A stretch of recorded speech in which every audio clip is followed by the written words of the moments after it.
ये कहानी कुलधरा गांव की है।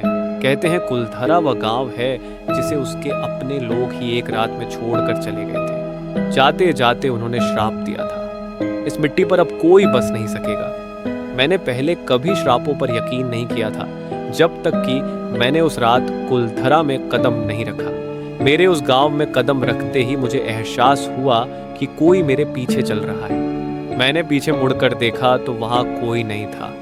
मुझे लगा कि ये मेरा वहम होगा और मैं आगे चलने लगा। थोड़ा सा आगे आने पर मुझे एक घर दिखा। ऐसा लग नहीं रहा था कि वो घर 20 साल पुराना है, क्योंकि उसकी लाइट अभी भी चल रही थी। मैंने सोचा कि वहां कोई रह रहा है, तो मैंने उस घर के पास जाकर दरवाज़ा पीटा। कुछ देर तक तो कोई नहीं आया। जब मैं वहां से जाने वाला था तब अचानक से दरवाज़ा खुल गया, पर दरवाजे पर कोई नहीं था। मैंने सोचा क्यों ना अंदर जाकर देखा जाए। मैं अंदर गया तो मैंने देखा कि अंदर एक खाट पर एक काली बिल्ली बैठी है, पर मुझे देखकर वो भाग गई। पर रात के 11:30 पर बज चुके थे और इस समय कोई ना तो ऑटो ना ही बस इस गांव से गुजरती है। तो मैंने सोचा कि क्यों ना आज की रात इसी घर में बिताई जाए, क्योंकि उस घर में लाइट भी थी। पर मैं अपने घर से कुछ भी नहीं लाया था सिवाय अपने फोन के।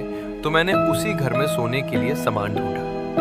पर जब मैं सामान ढूंढा रहा था तो मुझे उस घर में एक गुप्त कमरा दिखा। मैं उसके अंदर गया, पर जब मैंने वो कमरा देखा तो हैरान हो गया। मैंने देखा कि उस कमरे में सोने के लिए सारी सुविधा थी।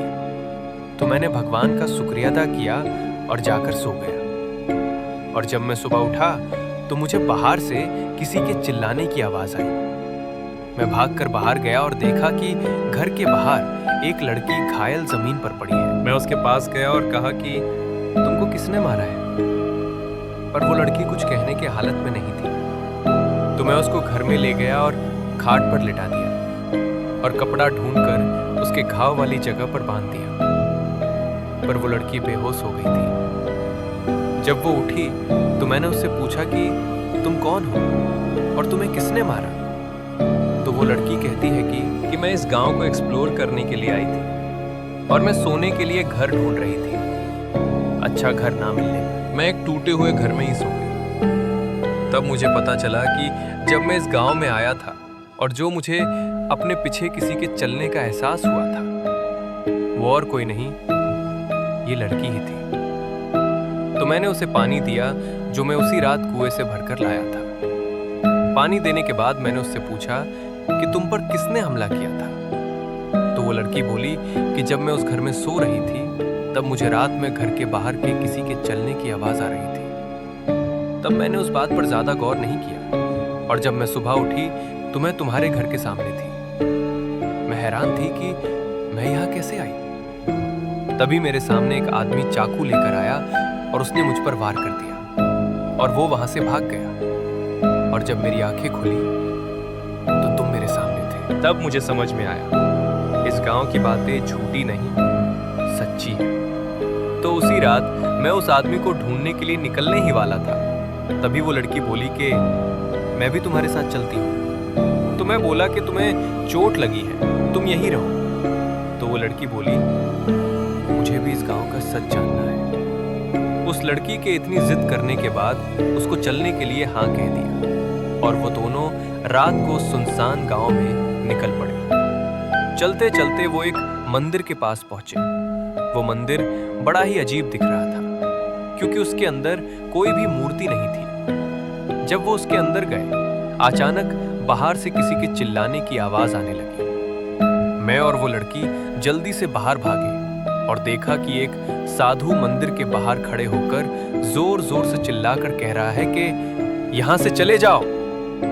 मैं और वो लड़की इतना डर गए कि अपने घर की ओर भागे और भागते भागते अचानक से ही हमारे सामने एक औरत का साया आया। उसे देखकर हम दोनों बेहोश हो गए और जब हमारी आंखें खुली हम एक हॉस्पिटल में थे। मैंने डॉक्टर से पूछा कि हमें यहाँ कौन लाया? तो डॉक्टर ने कहा कि एक आदमी तुम्हें एक गाड़ी में लेकर आया था। मैंने डॉक्टर से पूछा कि उसने अपना नाम बताया? डॉक्टर ने कहा नहीं।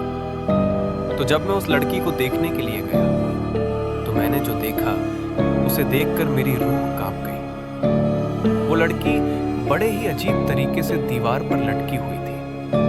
वो जोरों से चिल्लाई और जमीन पर गिर पड़ी। मैं इतना डर गया कि मैं वहां से निकला और एक ऑटो पकड़कर रेलवे स्टेशन चला गया। और जिस टाइम मैं रेलवे स्टेशन पहुंचा, उसी टाइम एक ट्रेन मेरे शहर अलीगढ़ के लिए निकलने वाली थी। मैं उस ट्रेन में बैठा और अपने घर के लिए निकल पड़ा। जब मैं अपने घर पहुंचा तो मेरे माता पिता कहने लगे कि तुझे क्या हुआ और तू इतने दिनों से कहां था। मैं उनसे बिना कुछ बोले अपने कमरे में चला गया और सो गया। और जब मैं अगले दिन उठा और जब मैंने टीवी पर न्यूज़ देखी तो मैं हैरान रह गया। उस टीवी में न्यूज़ पर उसी हॉस्पिटल को दिखा रहे थे जिसमें कल रात वो डरावना हादसा हुआ था। न्यूज़ में दिखा रहे थे कि कल रात बिजली के शॉर्ट सर्किट के कारण हॉस्पिटल में आग लग गई और जिसके कारण डॉक्टर के साथ साथ 200 मरीज भी मारे